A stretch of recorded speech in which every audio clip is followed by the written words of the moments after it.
今年我已是99岁高龄，人生旅途中，我历经了18次经济衰退，18次独立的经济崩盘，以及市场高达30%、40%乃至50%的跌幅。我的投资生涯已超过70个春秋。孩提时代，在奥马哈，我亲眼目睹了大萧条如何摧毁了我的邻里。我曾身处1970年代的滞胀，那场风暴席卷无数投资组合。我也亲历了互联网泡沫的破灭，无数财富在那一瞬间蒸发殆尽。我还见证了2008年的金融危机，一夜之间抹去了无数人的退休账户，许多六旬老人损失了半数积蓄，再也没有时间去弥补这些损失。从这些经历中，我领悟到一个迟钝却深刻的教训：为时已晚。50岁时，由于固守陈旧的思维模式而造成的损失，远超过30岁时所有投资亏损的总和。我曾经以为自己可以延续相同的投资策略，追逐成长股，保持激进的仓位，最大化复利效应。现在回想起来，这个错误至少让我损失了1亿美元。这绝非夸张之词，而是冷冰冰的数字。从30岁到55岁，我始终维持着激进的资产配置。市场曾2次给我沉重的教训，每次都让我损失了30%到40%。每一次，我都天真地认为自己还有足够的时间来挽回损失。然而，那些流逝的岁月所带来的机会成本，累计起来超过了1亿美元。我承认，那时的我极其愚蠢。如今，我看到许多50岁左右的人正在重蹈我的覆辙。他们沉浸在一个危险的幻觉之中，坚信只要延续以往的储蓄和分散投资策略，退休生活就能安枕无忧。他们甚至妄想通过更大胆的操作来弥补失去的时间。这种思维方式不仅是错误的，更是财务上的自杀行为。你混淆了曾经拥有的漫长跑道与如今的短暂冲刺。30岁时，你拥有35年的时间。市场回调固然令人痛苦，但最终总能复苏。而到了55岁，你只剩下短短的10年。这时，回调不再仅仅是疼痛，它足以彻底终结你的财务生涯。请务必理解这一点。40岁之后，金融法则发生了根本性的逆转。那些曾经助你成功的策略，如果不转向保本模式，将会反噬自身。这是一个铁一般的数学定律。55岁时遭遇30%的亏损，所需恢复的时间是35岁时同等亏损的2倍。然而，你拥有的时间却只有一半。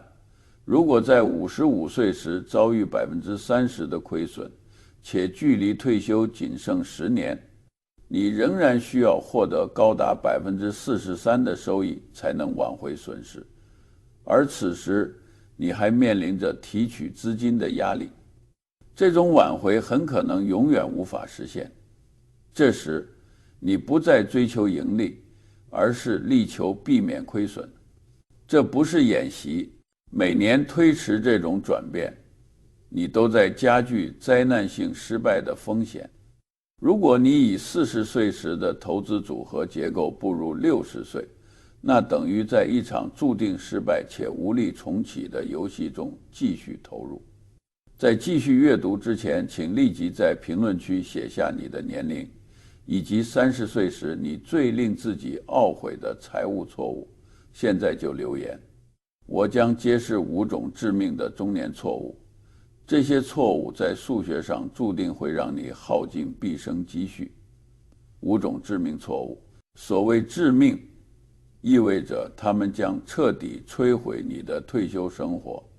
这些是我在70余年的观察中总结出的规律，它们如同数学公式般精准地反复上演。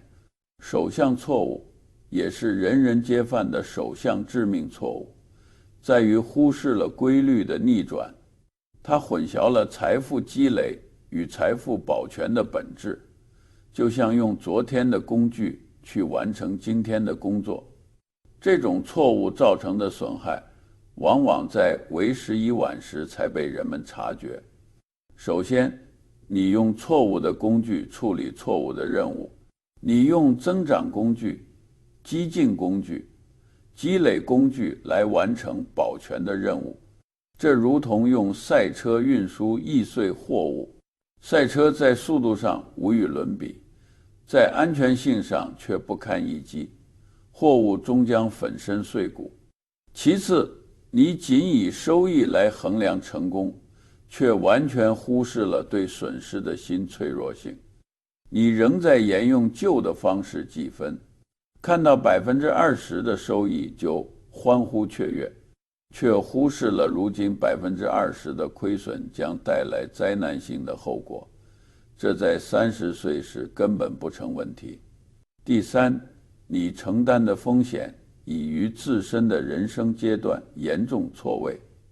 隐藏的风险，基金中埋藏的杠杆，集中投资于自认为了解的行业，自以为能承受的波动性。这些在30岁时看似合理的策略，到了50岁却成了致命的陷阱。让我用一个真实的案例来展示这种现象在现实中的具体表现。这不是理论，而是活生生的现实。洛杉矶有一位麻醉医师，52岁，这一点很重要，请记住他的年龄。他收入极高，高达30万美元年薪，按任何标准都算优渥，位列全美收入前5%的阶层。但他是个挥霍者，他的生活方式随着收入的增长而膨胀。在圣莫尼卡拥有一套占地4000平方英尺的豪宅，坐拥海景，背负着200万美元的房贷，2辆德国名车，宝马和奔驰都是租赁的，3个孩子就读私立学校，每人每年学费高达4万美元。乡村俱乐部的会员费每年1.5万美元，每年夏天还要去欧洲度假。他正过着典型的加州梦般的生活。49岁时，他的退休账户里只有80万美元，不算太差，但以他的年龄和收入而言，并不理想。他本应在这个时候积累到200万美元，他落后了，他心里很清楚这一点，这让他倍感压力。于是他将80%的退休金投入了高增长的科技股，这与他30岁开始投资时如出一辙的策略，实际上甚至比30岁时更加激进。他加倍下注，看着那些更早开始储蓄的同事，他深感落后，觉得必须迎头赶上。他需要更高的回报，他需要更大胆的押注。当时正值2018至2021年的牛市，所有资产都在上涨，科技股以年化30%、40%、50%的速度复利增长。特斯拉、奈飞、亚马逊、英伟达，他全部持有。他自视如天才，乡村俱乐部的朋友们纷纷向他寻求股票建议。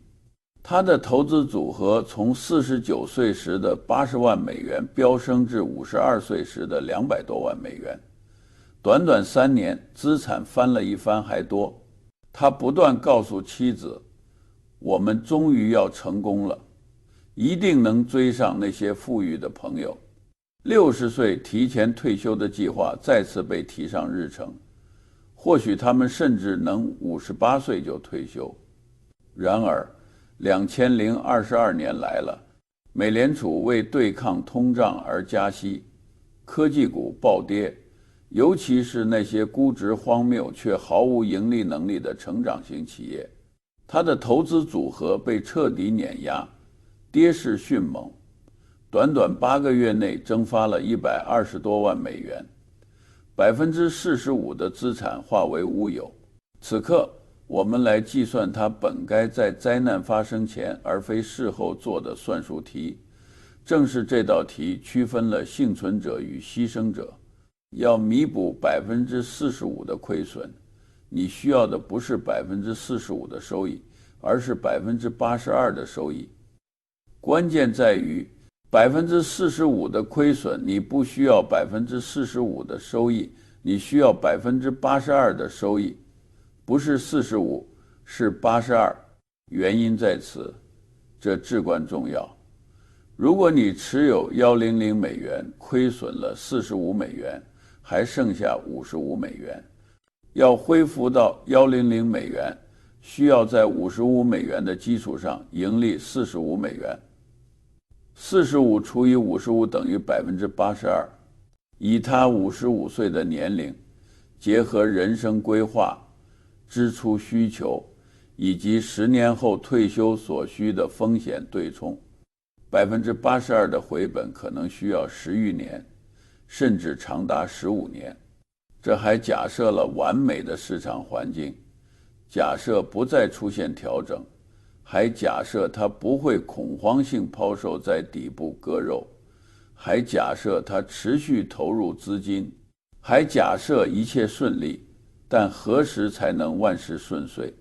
市场历史上何曾有过连续10年万事顺遂的时期？它不可能拥有15年完美条件。他55岁了，本计划65岁退休，最晚也计划工作到70岁。妻子怒不可遏，深感被背叛。退休计划至少延后了5年，可能长达10年。欧洲度假计划取消，乡村俱乐部会员资格也作废。两人因金钱问题争吵不休。他每周仍会致电经纪人，反复询问同一个可悲的问题：何时才能回本？我们何时才能回本？我何时能退休？经纪人无法作答，因为根本没有答案。答案或许是永远不会，或许他要工作到75岁，或许他在资金回本前就去世了。这就是他这个年纪亏损数学的残酷现实。最令我痛心的是这种对比。倘若他当初做出明智的抉择，倘若他理解过逆向逻辑，倘若他在50岁该行动时将那200万美元的半数转投债券和分红股会怎样？在同一次2022年的市场调整中，债券跌幅约10%，分红股跌幅约20%。他分散投资的部分最多可能损失15%，顶多20%。这意味着损失30万至40万美元，而非120万美元。虽仍痛苦，谁都不愿亏钱，但尚可挽回，足以生存。他本可以按计划65岁退休，能够安然入睡，仍然会赢得妻子的尊重，他的孩子们依然会尊敬他。然而现实是，他至少要工作到70岁，婚姻关系已趋紧张，退休梦想彻底破灭，他作为成功人士的自我认知已然崩塌。这一切只因他忽视了趋势的逆转。当本该转向保值策略时，他却继续沉迷于积累的游戏。他混淆了财富积累与财富保护的本质。正因如此，我才强调，真正守护财富的工具与建造房屋的工具截然不同。赛车载你抵达巅峰，他创造财富，让资本滚动增值。但此刻你需要的是砖墙，是堡垒，你需要那些枯燥、稳定、防御性的资产，守护你亲手筑起的家园。50岁后，你的使命是成为堡垒而非火箭。堡垒不会赢得竞赛，不会带来刺激，它只是静静地守卫内部的财富。你所建造的财富，年过50后，你的职责是成为砖墙而非火箭。砖墙不会赢得比赛，不会带来刺激，它只是静静矗立，守护内部的财富。这便是你此刻的使命。但这种无知将积累与保全混为一谈的认知误区，根植于一个更致命的谬误之上。一个数学谬误摧毁的投资组合比任何单次市场崩盘都多。第二个错误是时间复原谬误，它误判了复利的风险。其危害在于，首先它忽视了亏损的算术规律，50%的亏损需要100%的收益才能挽回，而非50%，是100%。多数人根本不懂这基本的数学原理，他们以为亏损50%后盈利50%就能回本，事实并非如此。其次，他忘记了时间此刻已成为敌人而非盟友。当你拥有30年投资期时，时间会让收益复利增长；当你仅剩10年时，时间将使你暴露于多重灾难的风险之中。第三，这种思维假设未来回报将复制历史轨迹，但历史从不重演。那个连续20年年化回报15%的市场，未来10年可能仅有2%的收益，甚至跌去5%，无人能预知。假设趋势永续无异于金融自杀。我亲眼见证了1973年那场灾难吞噬了无数人。当时我50岁，我目睹那些我曾认为才华横溢的人不惜代价买入50强股票， IBM、 施乐、宝利来，这些股票怎么可能下跌？当市场在73至74年暴跌50%时，他们不懂复苏的数学原理，他们以为市场会迅速反弹，但当时通胀率高达2位数，石油禁运，政局动荡，简直是一场灾难。他们等不起，年过半百的他们承受不了5年的亏损，这等于判了无期徒刑，那些岁月永远回不来了。我目睹成功人士彻底崩溃，有人宣告破产，有人60多岁重返职场，有人心理创伤永难愈合。而我和沃伦选择了静待时机，我们持有大量现金，30%至40%配置于短期债券。世人视我们为愚者，但我们深谙复苏的算术法则。我们明白，规避50%的亏损在数学上等同于实现100%的收益。55岁时，你承受不起50%的损失，你的优先级必须从我能赚多少转向我能避免多少损失。这是算术。这种谬误直接导致了第三个错误，追逐收益。这意味着用安全的资金进行高风险的押注，其造成的损害往往不可逆转。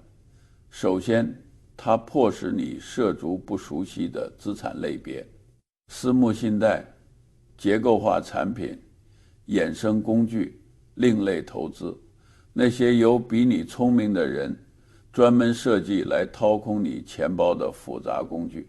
他们将其包装得高深莫测，让你感觉自己跻身其中，让你觉得自己加入了聪明资金俱乐部。其实不然，你不过是牌桌上的冤大头。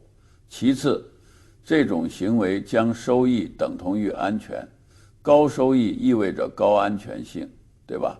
高回报伴随低风险。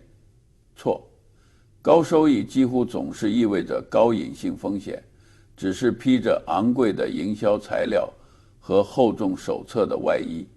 第三，它由贪婪和急躁驱动，这两种情绪堪称投资领域最致命的毒药，它们造成的财务破坏远胜于市场崩盘。让我讲述一位退休校长的故事。芝加哥，62岁，他名叫玛格丽特，化名。故事真实发生。他在芝加哥公立学校系统工作了3-5年，他有养老金，虽不算丰厚，每年4万美元。他有40万美元储蓄，他持有债券、国债、市政债券，一切都很安全，所有投资收益率2%。这是2010年代，2008年金融危机后零利率环境，美联储维持零利率长达7年，他的债券收益微乎其微，40万美元资产每年仅产生8000美元的收益，这相当于2%的回报率。他开始焦躁不安，内心充满恐惧。他与朋友们交流，大家都抱怨利率过低，都在寻求更高的回报。在一次研讨会上，他遇见了一位理财顾问。免费午餐，这类活动总免不了提供餐饮。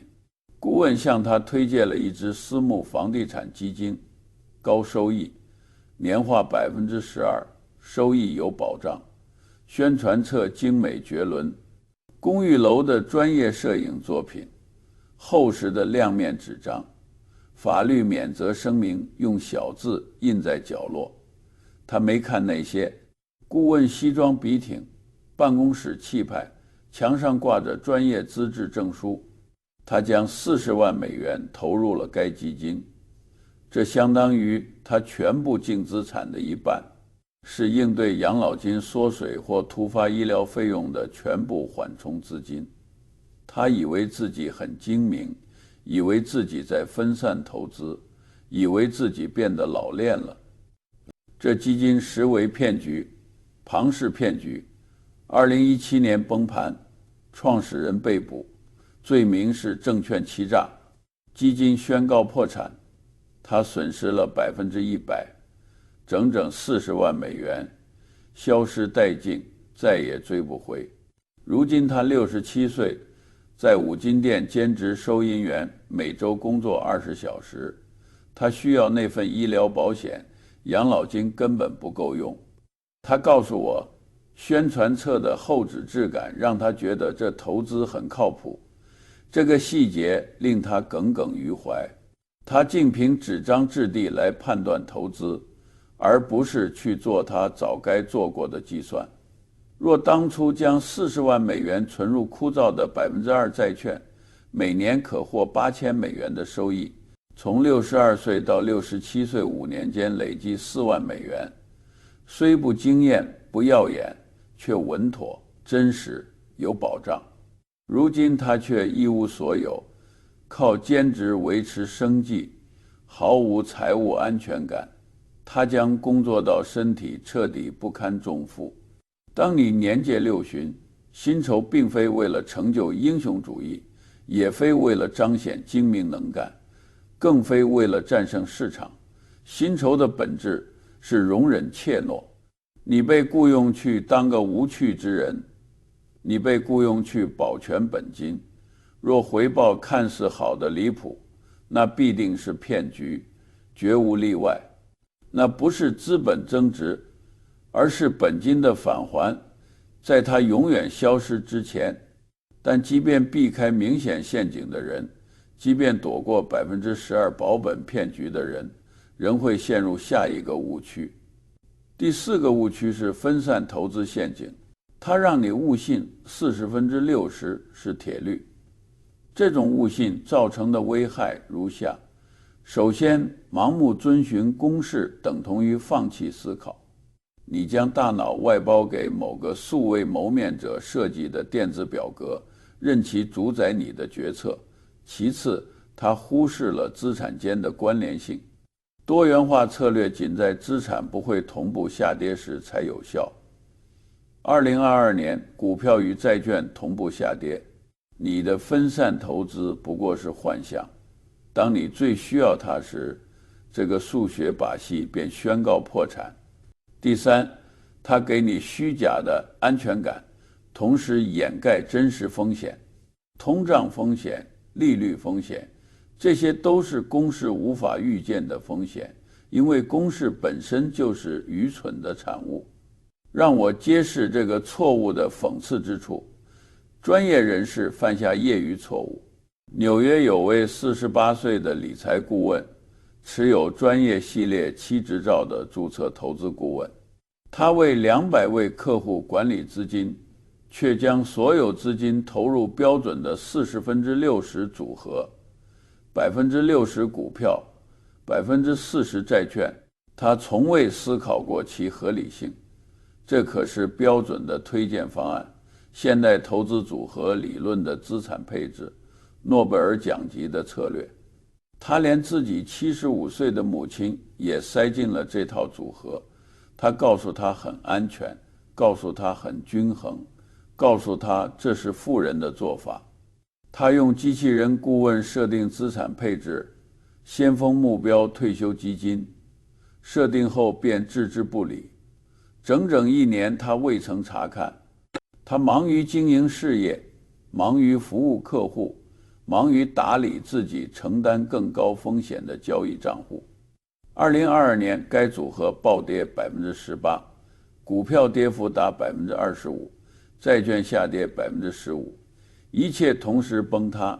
母亲需要提取资金支付生活开销、医疗费用和房产税。他不得不抛售资产，在市场最低点割肉。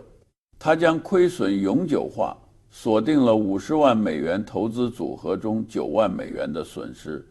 这笔钱永远无法挽回，本该支撑他余生的开销。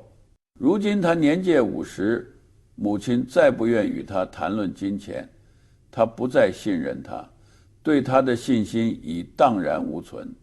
家庭关系遭受的创伤或许永难愈合。他因盲目遵循不懂的公式，因不加思索，因懒惰，摧毁了母亲的财务保障，也毁掉了与他的亲情纽带。教训在于，分散投资本是抵御无知的盾牌，但若你对资产间的关联性毫无认知，对他们在不同环境中的表现，对驱动他们同步涨跌的因素一无所知，你根本谈不上分散投资。你拥有的不过是一篮子注定同时崩盘的资产，这并非保护，而是虚假的安全感，最终将导致灾难性的崩盘。这引出了最终的错误，最致命的错误，足以永久终结退休生活的错误。最终错误在于忽视拉帕洛亚式灾难，未能为多重冲击并发做好准备。其危害如下：首先，他假设危机总是单一发生，经济衰退后复苏，危机后平静，熊市后牛市。现实世界并非如此运作，厄运往往乘促而至。其次，他未能洞察诸多微小因素如何聚合成一场毁灭性的风暴，通胀叠加战争叠加加息叠加失业叠加健康危机，所有冲击同时袭来。第三，他为未知风险预留了零安全边际，没有缓冲，没有储备，没有备选方案。你正以100%的负荷运转，假设万无一失，万物终将走向崩坏。在我99载人生里，曾亲历所有事物同时溃败。73至74年的崩盘，我目睹过数次。人们不仅在股市血本无归，更同时遭遇高通胀、石油危机、政治动荡与利率飙升的3重打击。那简直是灾难性的连锁反应，多重力量同向作用，相互叠加，使每个问题愈发恶化。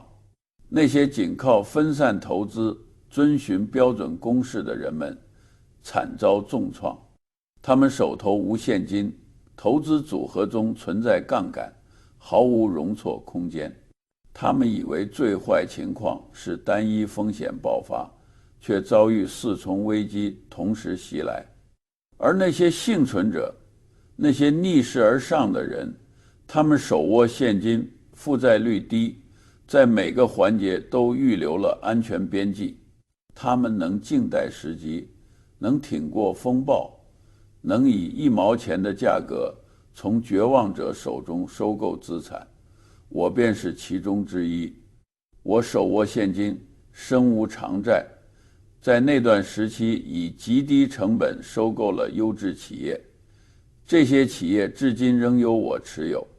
这些企业使我积累的财富远超单纯积累所能达到的程度。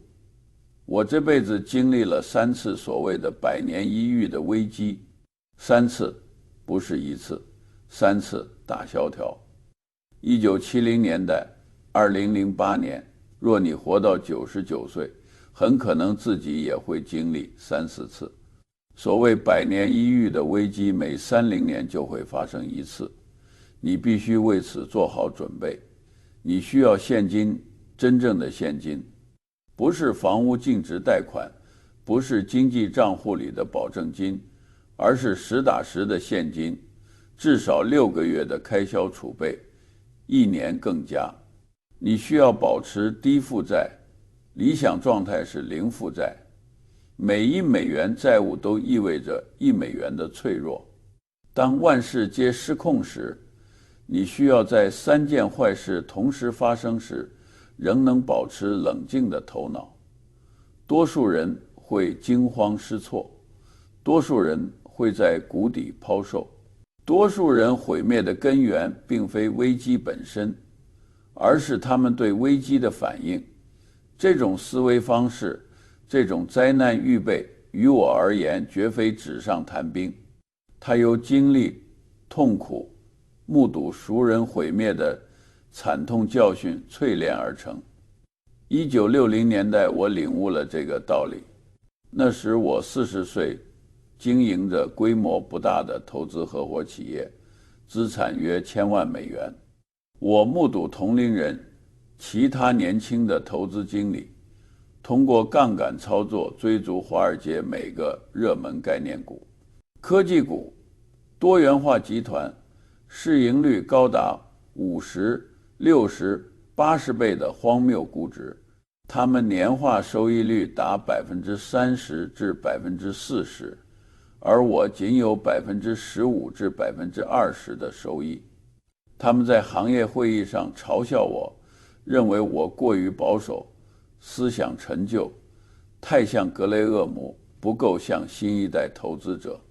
直到1973至74年间，市场暴跌50%，那些耀眼的人物销声匿迹，他们破产、毁灭、基金清盘、职业生涯终结，其中一些人再也无法从事金融工作，心理创伤是永久性的。我也遭遇亏损，基金下跌25%，痛苦难当，投资者们怨声载道，但我仍具备偿付能力。我持有现金，整个时期保持20%至30%的现金储备。我未进行杠杆操作，我能等待，我能生存。当众人惊慌失措时，我仍能保持清醒。当他们为满足保证金追缴令抛售仓位时，我正在买入。我以5倍、6倍、7倍的市盈率买入优质企业，这些企业将持续复利增长数十年。那2年灾难性的岁月铸就了我整个职业生涯，它让我永久脱离了平庸之辈的行列。那时我领悟了决定今日所言一切的核心真谛，避免亏损比持续盈利更具复利效应，规避愚蠢胜过追求卓越。40岁那年，我的职业目标从追求胜利转向生存。我不再试图击出全垒打，开始专注避免3振出局。真正的财富正诞生于此，诞生于我未曾涉足的领域，诞生于我规避的风险，诞生于我避免的亏损。这些经历铸就了我恪守至今的法则。正是这些法则让我在70年间始终保持财务健康，持续积累财富。现在就让我告诉你这些法则，简单、清晰、切实可行。第一条，颠倒你的视角。40岁后，你的首要任务不是致富，而是避免贫困。这是你一生中最关键的思维转变。停止思考你能获得什么，开始思考你承受不起的损失。每次投资决策，每次资产配置选择，每次风险承担，都需通过这个滤镜审视。此举是否可能让我陷入贫困？若答案是肯定的，无论表面多么诱人，都不要做。第二条，精通亏损的算术。你承受不起50%的损失，这对投资组合而言是致命的打击。弥补50%的亏损需要100%的收益。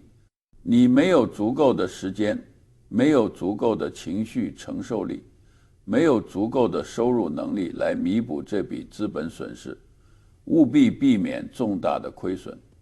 一个最大跌幅不超过15%至20%的投资组合，永远优于时而暴涨50%却时而暴跌50%的组合，数学规律昭然若揭。第三条，远离愚蠢，务求精妙。这意味着避开承诺12%安全收益的高收益陷阱，规避任何形式的杠杆操作，远离你无法理解的策略，避开任何听起来好得离谱的投资，拒绝那些要求你相信未来将与过去截然不同的投资。规避愚蠢远比追求天才容易得多。将精力聚焦于此，列出愚蠢行为的清单，远离这些陷阱，你将超越90%的投资者。让我展示一个真正成功者的实践范例。俄亥俄州小镇的一位牙医，60岁，单店经营，收入稳定，不富不贫，年入20万美元，生活宽裕。2008年金融危机期间，年近50的他做出了一个决定，彻底颠覆投资策略，审视其激进的投资组合，75%配置股票，多为指数基金，辅以少量青睐企业的个股，总资产约80万美元。按原计划65岁退休时，若市场配合，资产可达150万美元。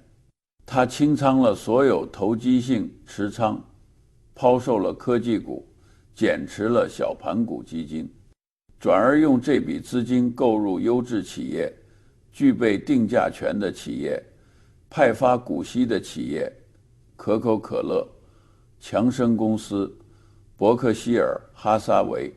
实际上，他还购入了短期债券，他构建了现金仓位，占投资组合的20%。他无视朋友们热议的热门股，无视加密货币的兴起，无视所有令人兴奋的投资。朋友们告诉他错失了赚钱的机会。某种程度上他们说得对。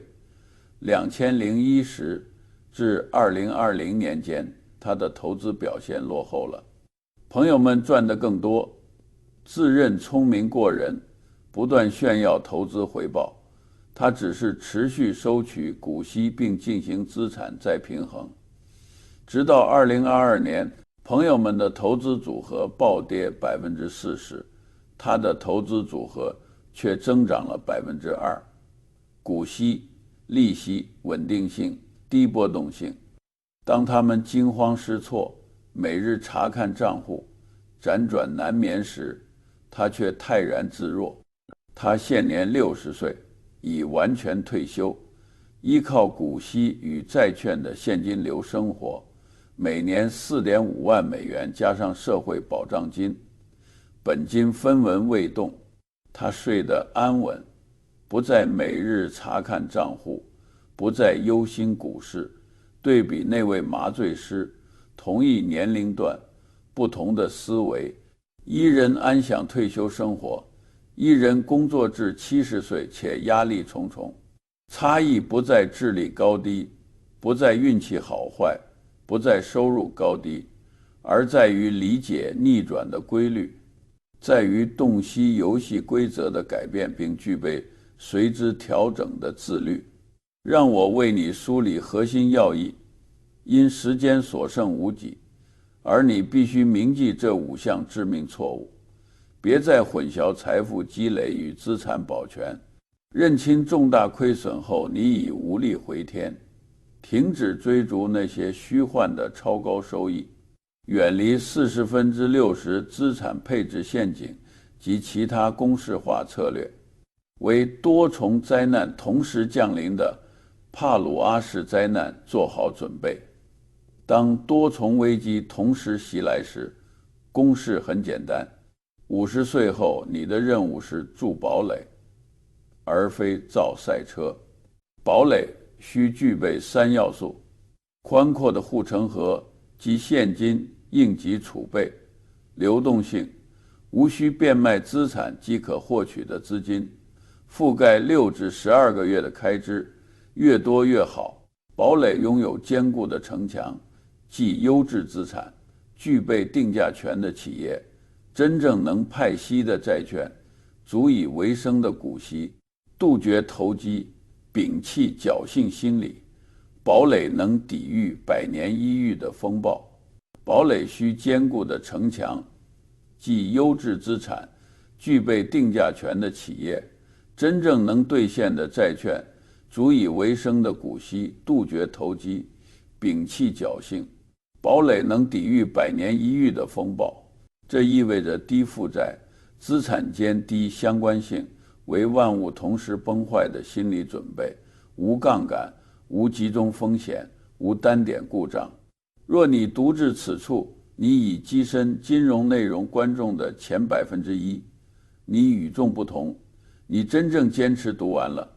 多数人2分钟就点击离开。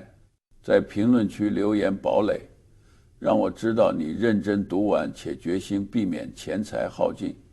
我想看看谁真正理解我的观点，谁在认真聆听，谁会付诸行动。